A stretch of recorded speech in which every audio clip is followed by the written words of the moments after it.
سلام. اليوم غادي نشارك معكم وصفة ديال البسطيلة ديال طبلة ديال 10 الاشخاص او 12 شخص بالحوت. بسطيلة اللي الصراحة فاخرة البنات وزوينه بالنسبه اللي بغات تعلم ليها او لا تاخذ فكره، وحتى اللي بغى شي طلب. المهم هذا طلب ديال الزبونه، راه تشوفوا معايا هادشي كامل في الفيديو. وحتى اللي بغات تصاوبها في الدار، هذه هي الطريقه الصحيحه او لا الطريقه ديالتنا كيفاش كنصاوبوها. ونتبعوا معايا من الاول حتى الاخر. بالنسبه لنا عندنا الميرنا تقريبا 1 كيلو، عندنا الكامبا حتى هو كيلو، وعندنا شويه ديال الحوت الابيض. هنا عندي الكروفيت كما كتشوفوا، ولا الكامبا خليناه بالقشور ديالو غير باش نزينوا به. هنا كيلو ديال الكروفيت كيف ما كتشوفوا. وهنا عندنا شويه ديال تقريبا واحد نص كيلو ديال الكالامار. والمهم الكونتيتي كتبقى على حسب نتوما شحال غديروا، وعلى حسب عدد الافراد. من طبيعه الحال هذه راه ديال 10 ديال الاشخاص او لا 12 شخص، يعني طبله كامله. وكيف ما كتشوفوا غادي ناخذوا الماء، غنديروا فيه شويه ديال الثومه وغنديروه يغلي باش غادي نسلقوا الكالامار. هو الاول اول حاجه نديروها هي نسلقوا الكالامار باش هكا ملي نطيبوه يجينا زوين وحتى يتشرب حتى يعني هذاك الشيء اللي غادي نقليوه معاه. غنخليوه حتى يطيب مزيان ونحيدوه. من بعد غادي نديروا الميرنا. كيف ما كتشوفوا بالنسبه للميرنا البنات راه دغيا كطيب، يعني غادي تحطوها وتحيدوها غير باش تقشر لكم وتعزلوا دوك الطروفه ديال اللحم ديالها. هنا البنات خدينا الرؤوس ديال الكامبا اللي كنا درنا حتى هو في هذاك الكاسرونه وخليناه يغلي حتى طلق. من بعد درنا فيه الفيرميسال وغنخليوها تشرب مزيان ومن بعد نصفيوها ونقطعوها بطبيعه الحال باش نخدموا بها. كيف ما كتشوفوا راه كنوريك هنا تقريبا واحد 2 ديال الباكيات كبار. وهنا غادي ناخذوا سميتو هذا كما كتشوفوا الميرنا. من بعد ما حيدنا ليها الصفه وحيدنا لها ديك القشره غادي نحطوها حتى هنا على جنب. كما كتشوفوا راه كتفرتت دغيا حيدوها. وهنا قطعنا الكالامار كما كتشوفوا الطروفه، يعني طروفه كبار كيف ما مقطع الكامبا. شويه ديال الزيتون وشويه ديال الحامض والثومه. من طبيعه الحال الزيتون والحامض على حسب الزبونه اشنو بغات ولا الناس اللي مستوكم شنو بغاو. القزبر والمعدنوس. وهنا عندنا الحار اولا الهريسه كتبقى على حسب الرغبه. هنا غادي ناخذوا البنات كامله كيف ما كتشوفوا عندي كامله كبيره اولا مقله. درنا فيها 2 معالق كبار حتى 3 المعالق كبار ديال زيت الزيتون، ودرنا معاهم معلقه كبيره مملوءه جيدا ديال الزبده باش غادي نقليو في هادشي كامل.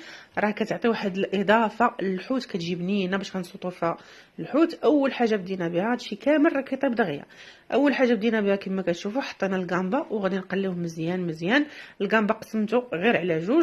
من بعد ضفت واحد الطروفه ديال الحوت الابيض. بالنسبه للحوت الابيض راه نتوما على حسب الرغبه كما كتشوفوا. وغادي نخلطها مزيان. من بعد ضفت عليهم بعد ما تقلاو ضفنا عليهم الكالامار لانه ديجا طايب غادي غير يتشرب القوام ولا هذيك التشرميله ولا الدغميره.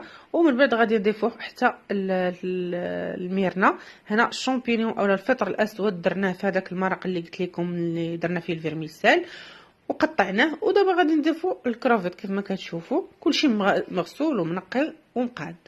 غادي نخلطوهم مزيان وغادي نضيفوا معاهم واحد 3 حتى 4 الفصوص ديال الثومه. بالنسبه للثومه تقدروا تضيفوا الثومه بودر الا ما كانش عندكم الثومه طريه. وكيف ما قلت لكم بالنسبه للكميه راه كميه ديال 12 حتى من 10 حتى ل 12 شخص.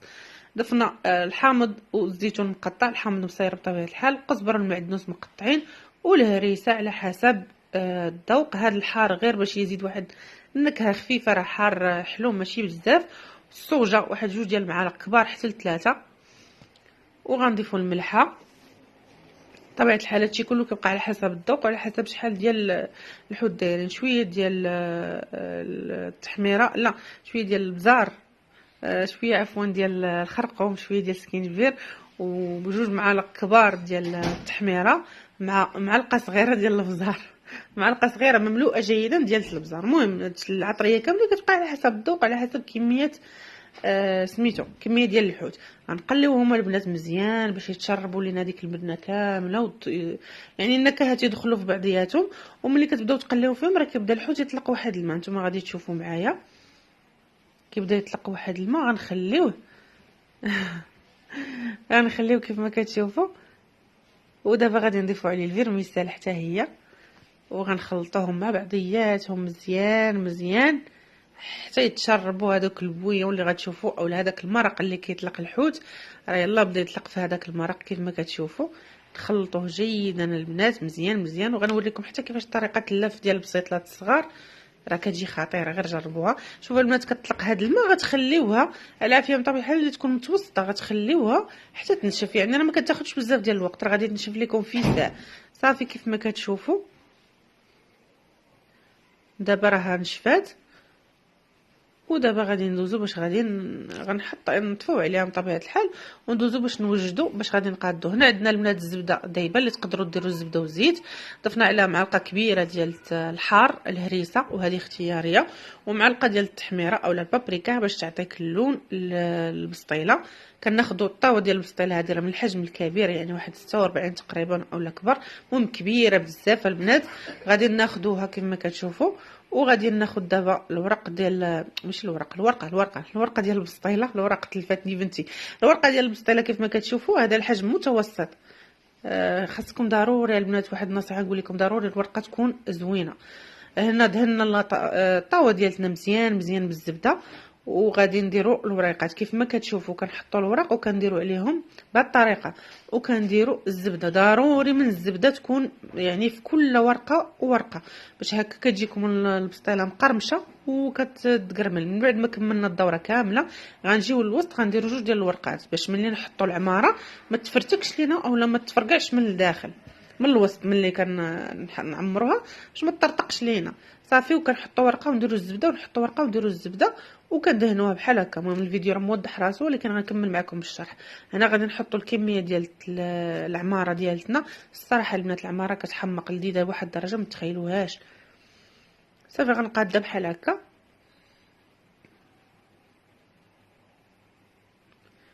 وزعوها بحال هكا على البسطيله ديالكم.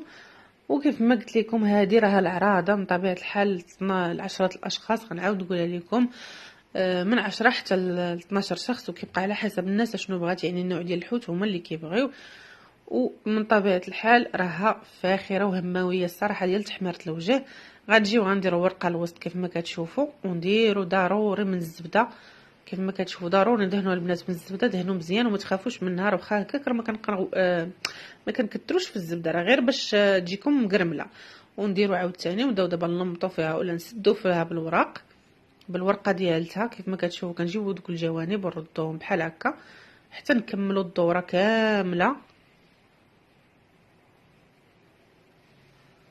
وضروري من الزبده، غنعاود نقول لكم ضروري من الزبده.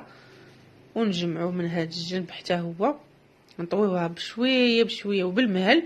وكيف ما قلت لكم راه لما كانتش الورقه ديال البسطيله زوينه اولا الكاليتي ديالتها زوينه، راه ما غاديش يعني مخدومه زوين، راه ما غاديش تجيكم زوينه، غتجيكم ناشفه وما غتجيكمش مقرمشه صافي. دابا غادي نجيو البنات باش نبداو نلمطوا فيها اولا نسدوا فيها كما كنقولوا.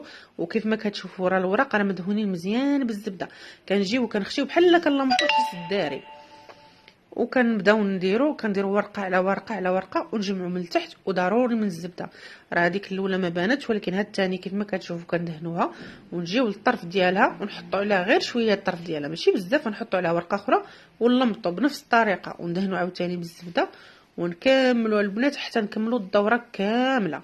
المهم غير بشويه بشويه بالعقل ونديروها كيف ما كتشوفوا، ونديروها بحال هكا وندهنوا.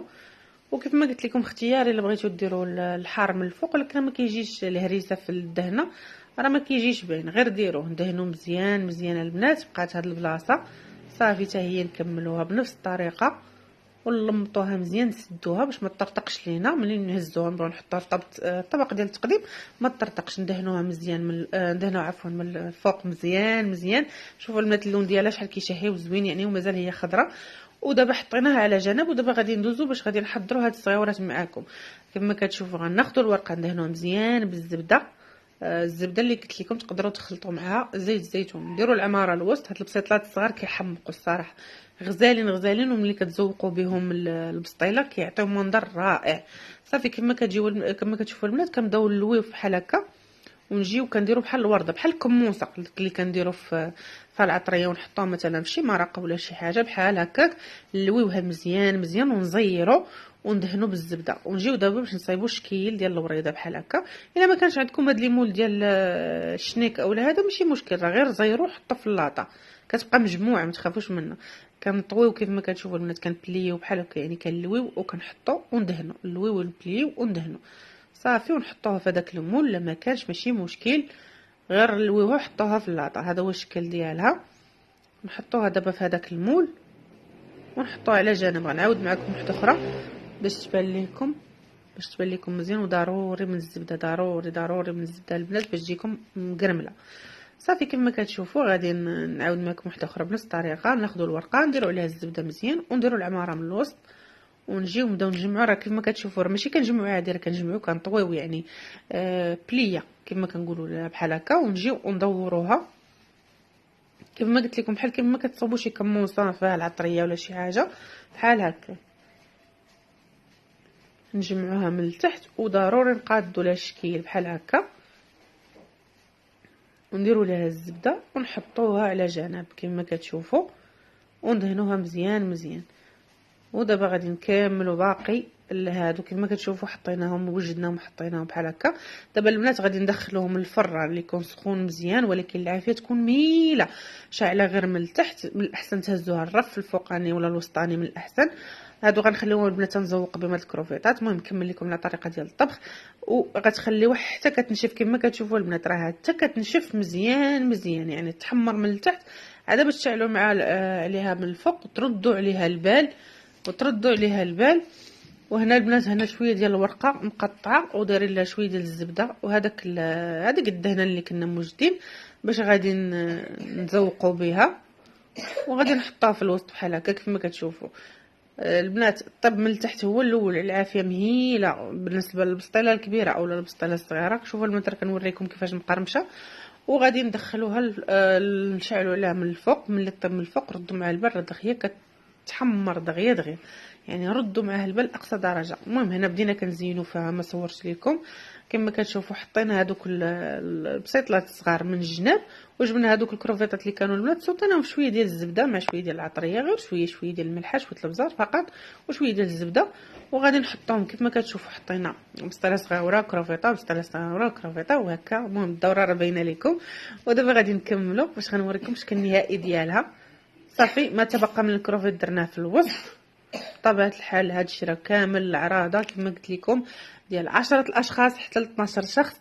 كتحط في الطابله كتحمر الوجه كتذوقوها يا البنات. كتحمر الوجه يعني بالنسبه للعراضه كتجي واعره وكتستاهل اي درهم خسرتوه عليها. وها هي الشكل ديالها كيف ما كتشوفوا. بطبيعه الحال غنخليوها في الصينيه لانها كما قلت لكم ماشي ديالنا. والمهم هي هذه كيف ما كتشوفوا كتجي رائعه كتحمق كتستحق التجربه. سهله وبسيطه. واللي بغى شي كوموند من طبيعه الحال يقول لي ولا يخليها لي في كومونتير. وصافي هذا ما كان. شوفوا البنات الشكل ديالها كيجي رائع وزوين. غنوري لكم من كاع النواحي محمره مقرمشه لذيذه لواحد الدرجه لا توصف. وجربوها وكنتمنى تجربوها وتقولوا لي الراي ديالكم. وما تنساونيش من اللايكات ومن الدعم ديالكم تخليو لي كومونتير.